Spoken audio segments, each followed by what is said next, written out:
Welcome back to the Weekly Yarns. For those of you new, my name's Barry. Well, this week we're getting little bits and pieces done, getting a lot of research done and getting lots of information. So, what am I going to start with? So last week I put out on my community area a picture of my registration plate and as much information as I have regarding the tractor. And I'm getting a load of really good information back. So David Monkhouse, WRB and Brad Harris all came back with that the tractor was registered in 1969-ish, right? Based on the serial numbers, and David came with some more information saying that if you look in the service manuals, the engine service manuals, related to your engine numbers, you can narrow this down a little bit more, because when the engine numbers change and what they have done to the engines are in the back of the service manuals. And the particular service manual I used was letter F, Foxtrot, the 4-cylinder diesel engine, 1200 models and 990 Select-O-Matics. Now, I went in there with my engine number, and the first thing I found was that my tractor was registered or made, it was built before August of 1969. So then I started looking at the pre-list of the changes within the service manual, and I found that this plate here, which I've got, wait a minute, oh, I've got the part numbers written down here. This plate here changed in August of 1968. They modified the engine so that the fuel injection pump could be took off without taking the timing cover off. They changed the part number of this plate on the front from 920957 to 924396. Mine is 924396, and you can take the pump off without taking the timing cover off, because you just need to remove this little port on the front. So that gets us down to between August of 68 and April of 69. So we're getting somewhere with it, aren't we? Another important piece of information came from David Monkhouse. Thank you, David, very much. He looked at the number plate and the suffix of UP. My number plate is EUP 520G, I think it is.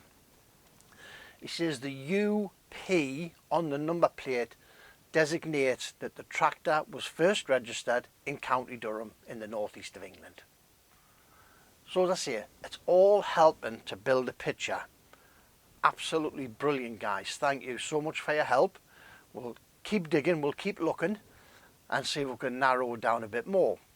I did contact the Davy Brown Tractor Club, and I got an email back with a form from Peter Murray, and he details in the form what you need to do to get registered, and one of them is the tractor has to be complete and roadworthy, because DVLA may want to carry out an inspection of the vehicle.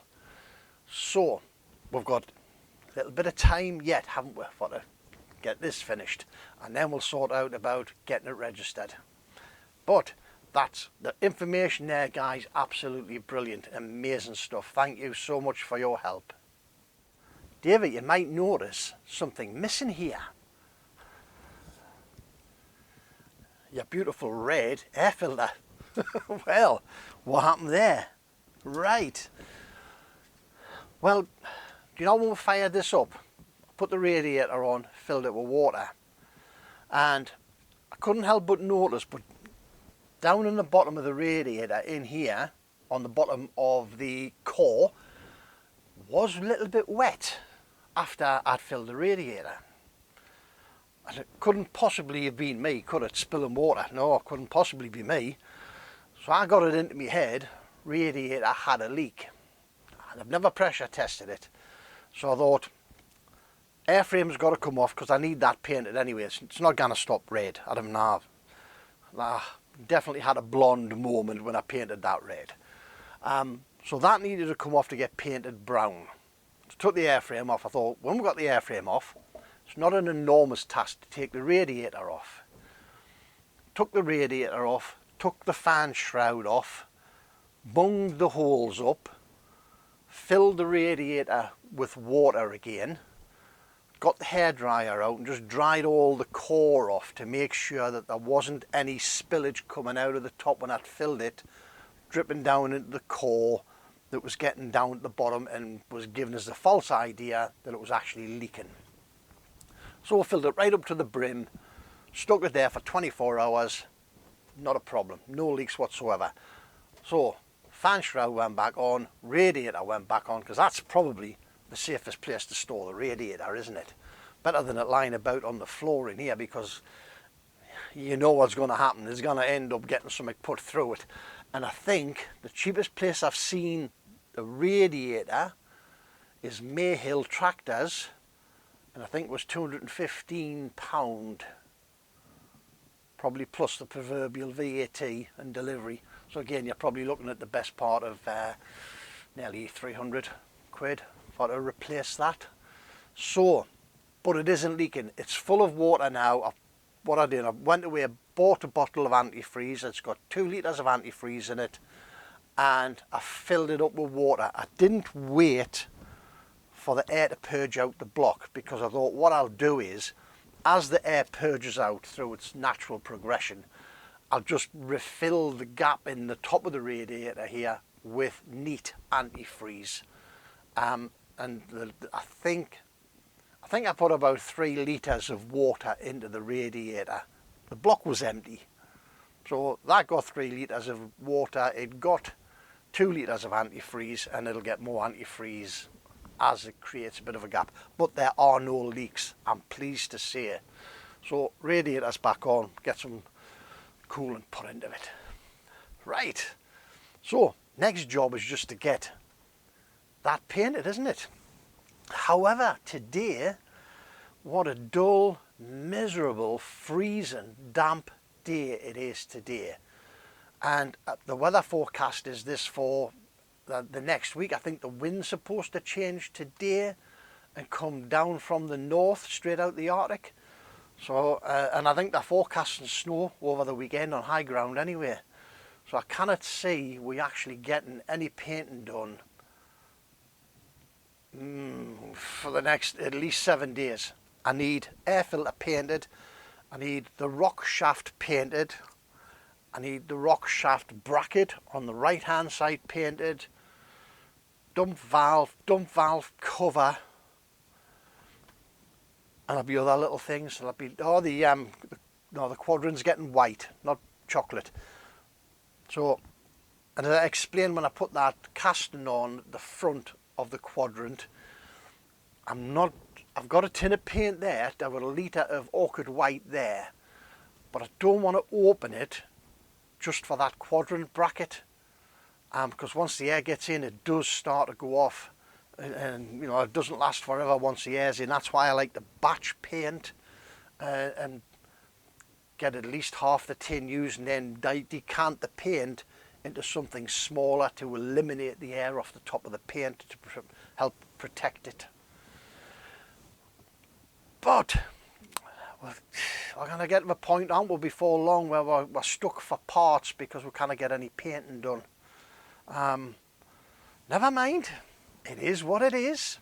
Through the week, I got an email from Jason Bylan from America. Jason, I hope I've got your surname right there, mate. I'm sorry if I haven't. So he sent us a photograph of his needle valve. The tip of the taper on the needle valve was exactly the same as mine. Now, if you remember, my needle valve was a replacement. Very kindly came down from Colin Stewart up in Aberdeenshire, I'll put a link up here because I've got another little subject coming up about Colin anyway. So, my needle valve came from Colin. When I got it home, the shaft was slightly bent, and the tip had exactly the same bend on as this picture's got. Exactly the same. Now I thought, like looking at it from a logical point of view, think why would that happen to two needle valves? And on me community area I put what I thought maybe had happened. Has the needle valve been screwed right into the chest? The lowering rate spool has been stuck, so someone's coming behind it with a punch and a hammer and hit it, and it's gone down and hit the tip of the valve and bent it. However, Campbell Booth, who's very well versed in Davy Brown hydraulics, came back and said he seems to think what happens is, and it's what I did, isn't it? It's what I did with mine. You put the valve chest back together, you set it up on the bracket, you put it in the tractor, you put your manifold on the front, and you've got in your hand your needle valve. Now, I took my manifold back off and I eased the valve chest out enough, slide it in, put it all back together properly. Campbell's saying he seems to think that what's possibly happening with the tip of these needles is that people aren't doing that. People's getting to the stage where they've reinstalled it and they thought, you know what, I can force that past it, so they're possibly slackening off the manifold a little bit to create a gap, and then they're forcing the valve in, which is another one as to maybe that's where the shaft's getting bent as well. Maybe somebody's giving it a little bit tap with a hammer, bending the shaft, because that's the second time the camera's decided to overheat. It's absolutely freezing cold today and that camera's overheating. And it's overheating because it's linking to my phone so I can see my phone, what the camera's saying. Anyway, so yes, is that the problem? Is it the fact that people are forcing these needles in because they've done the installation process slightly wrong? Don't know, but when you think about it, it's a very big possibility, isn't it? It's a very big possibility that it's gone in on an angle and that the tip has getting bent because if somebody is knocking it in with a hammer, something's got to give, hasn't it? And there's going to be the weakest structure that's going to give. But never mind. Never mind. Now then, speaking of castings on the back, you'll have seen the video where I put my selector casting back on, valve chest in, manifold on, front casting on. Rod and David Monkhouse both came back. Rod said in the 70s he was an apprentice working on these, and he says the valve, the rock arm, in his memory, in his opinion, the rock arm had to be put onto the valve, onto the selector before it was pre-installed in the tractor, and it was the only way it will go in. Dave Monkhouse came along and he also put on, I hope you can get your rock shaft in, because and I don't know, fingers crossed. The plan is I will loosen all of that off to give it a bit of movement, and I'm hoping there's enough movement to allow the right hand bracket casting to come back sufficiently so it can put the rock shaft in and clear the left hand bracket, because obviously you've got the pivot arm and the fulcrum pin and everything on this end of it. If not, it's got to come out again, hasn't it? But hey ho, it's all the fun of the fair, isn't it? That's what it's all about, playing games, and that's what we enjoy doing. So keep our fingers crossed, David and Rod, that it actually can go in. But if it cannot, it cannot, and it's just got to come to bits again and get done properly. But anyway, thank you very much for your comments. As I say, keep them coming. Is that Rod was an apprentice on these, so obviously his information is kosher. It's 100%. You know what I mean? And you have to look at it and think, if he was told that as an apprentice, there is a very good reason why you are told that. I remember when I was an apprentice, and I also remember when I was training apprentices, you tell the apprentices and you give the apprentices the information, the correct information. Sometimes you go along with it and you allow them to make a mistake, but you step in and you go, right, that didn't work. Why didn't it work? Because if you'd done it this way, it would have worked. It can't work that way. And sometimes they learn more, and I think everybody does. Everyone learns more from a failure than a success. Success is too easy. You know, if you do something first time and it works, you don't really learn a lot from it. If you do something and it fails and you have to go in and do the corrections, you learn more from that than you do from a quick success. So, Rod, thank you very much, mate. Thank you very much for the information. It may be a couple of weeks because we'll need some painting done and the weather's not good to it at the minute. But we'll see, won't we? Stay tuned, watch this space, and we'll see what happens. Gary from WXM dropped us a comment saying how much he liked my videos, and he's just completed a restoration of a TEA20 inspired by Lance at Bundy Bear Shed. Well, that's a coincidence, isn't it? Because this whole thing here was also inspired by Lance at Bundy Bear Shed. I found Lance during the first lockdown session of COVID. In that time, I've got the video on here. It's not a very good video. It's a video, it's a compilation of stills, and then at the very end it's got the video of the generator running. But just as COVID was starting, I acquired a Lister SR3 8.25 kilovolt kVA generator in a very sorry state for itself, and I did a full restoration on it. So while I was looking on YouTube for information regarding this Lister generator, I found Lance. And obviously then during COVID, I wasn't at work during COVID, so during COVID I binged watched Lance's channel, and I started with his #1 stew, which was 7 years previous, and he was telling you about what his plan was for his stew, what he was going to do. He gave you a quick look around his sheds and everything. And at that time, Lance said, he says, don't forget though, sub if you like her.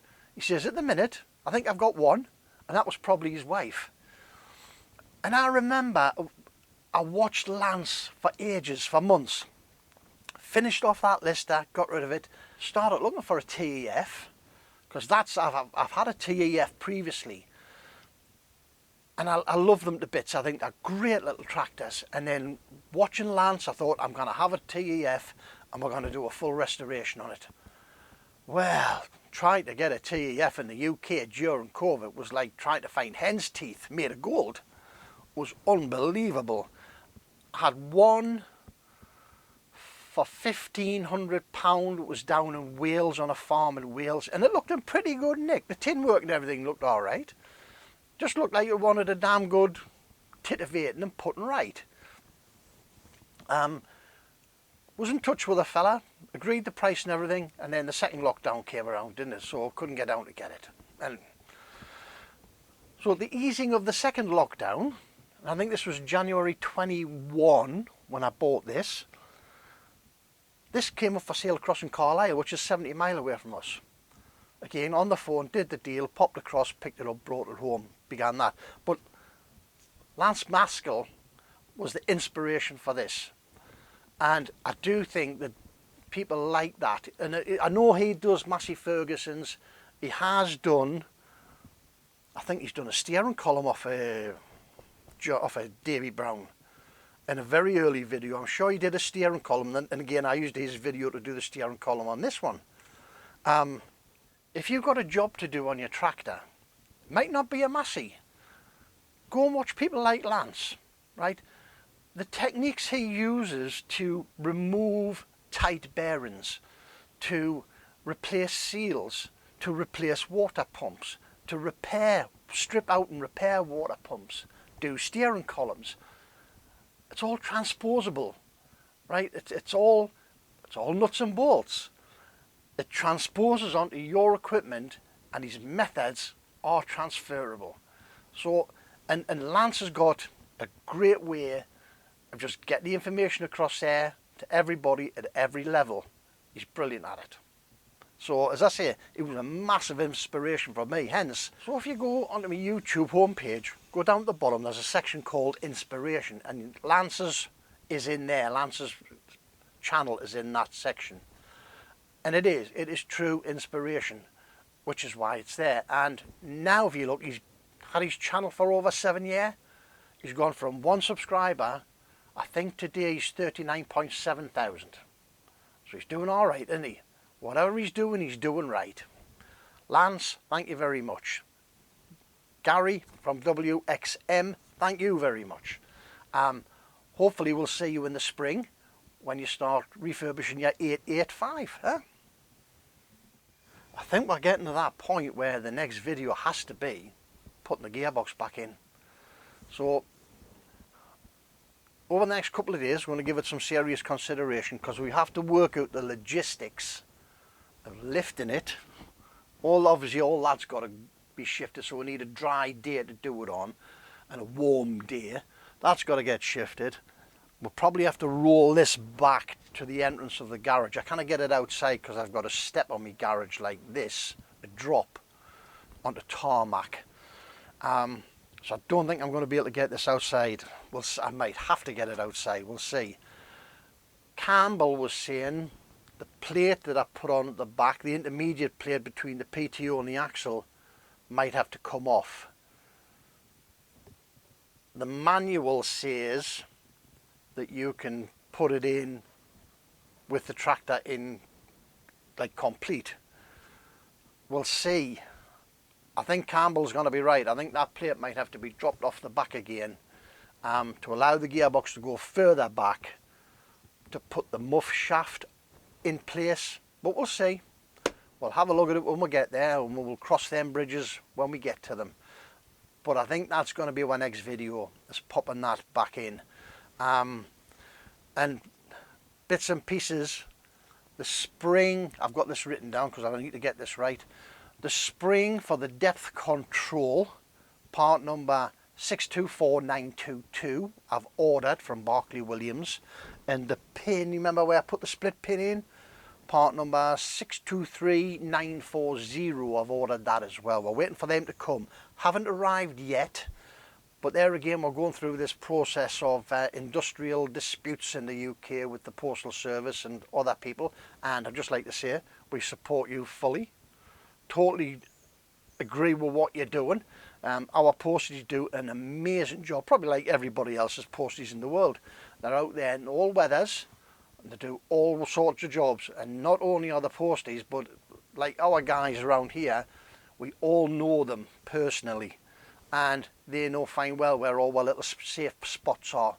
Sign things if they need something to sign, they sometimes sign them and pop them through the door for us. But they're brilliant, our posties, worth more than they're getting. So yes, so we're waiting for the parts to arrive. Once the parts come, we'll pop them on and we'll progress. But we'll not progress too far because the whole lot might have to come to bits again to put the rock shaft in once we've painted it. We'll see. We'll see. Right. When I was putting the covers back on, I did say I used stainless steel hex head pan heads for the back of there, because I couldn't get crosshead screws. So Dave Monkhouse again sent us a comment. Dave's brilliant with his information, and this is the beauty of YouTube, isn't it? This is the beauty of YouTube. If you're looking for parts, just put it out there. Someone's already done that process. They've got a supplier, they know where they're at, and it just saves you so much trouble. But at least David Monkhouse is on the ball. So he sent us Westfield fasteners. He says they've got them, and I've been on the website, so you type in Westfield fasteners, go to their website. It's absolutely brilliant. One of the best sites I have ever seen for picking nuts and bolts from. They've actually got photographs of the nut and bolt on the washers, all there. You click on the photograph, it takes you to a page where you get your range of sizes. Whoops. So you get your range of sizes, you click on that, and you get another little sidebar up where you put in the quantity that you want.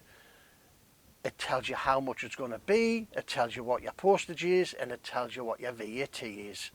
And you click the box and you order them. And what is brilliant, I wanted 8 for that.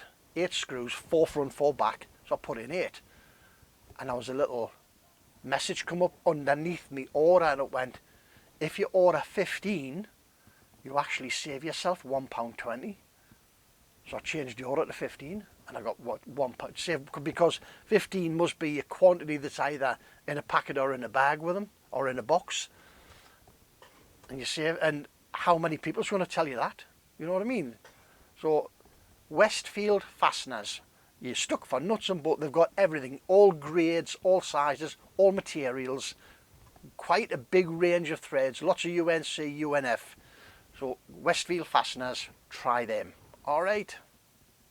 Just got a comment this morning from Jose Jesus Luna. Not sure what country you're in. I would think Latin America somewhere, probably America. He's got a Davy Brown 995. He's just lost all the hydraulics on it. He says it doesn't matter what you do with the levers, the arms won't go up or down.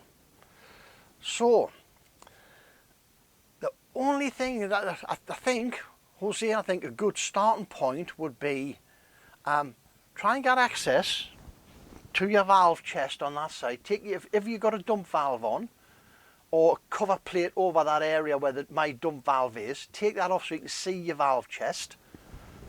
Start your engine up, move your quadrant lever, see if you've got any flow of oil, because there will be oil flowing around and out of the valve chest at that point. Have a look, see what's going on. Move your lever, see if your flow patterns change. It might be just as simple as a clogged filter. So get under the tractor, drop your filter bowl off, have a look at your filter, have a look at the condition of your oil. You might need to change filters and oil, and for the price of a filter, I would change the filter anyway, mate, because your filter could be clogged, it could be shot, but that's what I would do. Under there, filter bowl off, have a look at your filter, have a look at your suction screen, because there's a suction screen on the bottom of it. Have a look at your screen, see what's going on there. The next task I would do, on the right hand side of the tractor, next to your dump valve, is what they call the camel's humps. Take the plug, the rearward plug, there's 2 plugs on the top of the camel's humps, take the rear plug off, put a pressure gauge in, start your tractor. See if you've got any pressure, because that line goes directly back to the pump. So put a pressure gauge in, see if you've got any pressure there. After that, it'll be a case of diagnosing, and what we used to do in engineering was rule of 6. If you have a pump at one end and you've got a valve chest at the other, and something is not working, we normally will go straight into the centre, and that's where your camel's humps are. Go into the centre, test for pressure. If you have pressure, your pump is okay. So it's the valve chest or anything after the valve chest that could be causing you problems. If you have no pressure, then you know to go that way first and deal with your pump. So it's a process of elimination, but you have to start somewhere with it. It could also be that, depending upon where your tractor has been standing, the condition of the oils, it could be an accumulation of little problems right through your system. Your pump could be losing pressure, you could have faulty O-rings in that's squeezing oil out of it. You might even have a burst pipe somewhere, or a connection that's come loose internally. You might have a rotted pipe, depending upon how much moisture has been in your gearbox. What was that? What was that? Did you hear that ding? God knows what that was. So yes, so it could be an accumulation of little minor problems which all add up to the fact that you've just lost your pressure. So you need to start this process of elimination. Now, I know that may be difficult depending upon what you're doing with. Is your tractor just a restoration model, or is it a working item on your farm if you're using it every single day? But whatever, your hydraulics has got to get fixed. So you need to start this process of elimination. Start in the middle, go left or right, and work your way through the problems. Your valve chest might have seized up if you've had contaminated oil in there and it's stood for some time and you haven't used the hydraulics. Your valve chest could be seized up with contamination or rust. It could be the same, your piston seals in your lift cylinder could be gone, and it could just be bypassing oil. Because if it's bypassing oil out into the back of the castings, it'll be returning through the, there's a drain hole in the casting that just returns the oil straight back into the axle, and you'll not see it coming back. You'll not see any leaks. So that's what you've got to do. Just start. I would start right in the centre, go at the camel's humps, because it's the quick and easiest thing to do. Camel's humps, take the top off, put a pressure gauge in, see what's going on with that. Alright, let me know. Come back with a comment, let me know what's going on, because as I say, I'm not an expert on Davy Browns by any means, but there's lots of people who watch this video who will have and will be able to help you with good answers. So come back with your issues. I'll put them out there either on the community or on videos like this, and people will come back with answers. Alright, cheers Jose, nice to hear from you, and thank you very much for supporting the channel and watching us. Brilliant. So Jose, these are your camel's humps. This is a free return for auxiliaries. This here is your pressure from the pump. The pipe that's in these, there's two ports under here. One, the front pipe comes direct from your oil pump up to here. The rear pipe feeds to the manifold block to the valve chest across here. So you take this plug out, you put a pressure gauge in, you start your tractor, you see. Right? If you haven't got a pressure gauge or you cannot access one, another easy option is you take the cover off here, you pull the dump valve out, take the cover off, start your tractor and look down inside. You may be able to see oil moving around inside there. If you take the back covers off here, you should see oil coming circulating inside there. Not excessively, but you should see oil circulating. If there's no oil circulating, you've got problems with your pump, mate. Right, ladies and gents, thank you very much for visiting. That's it for this week. Just a short video to catch up on where we are and what we've been doing. As I say, keep the comments coming. I love reading the comments, even the bad news ones about the bracket might have to come back off, but it's not really bad news, is it? It's all learning. It's all learning curve. And let's face it, if you ain't learning something every single day of your life, I'm afraid you must be dead. So, right, thank you very much. As I say, your time is greatly appreciated, your support is greatly appreciated. Now, remember, don't overthink it, it's just nuts and bolts. And we'll see you in the next one. Take care, stay safe. Bye now.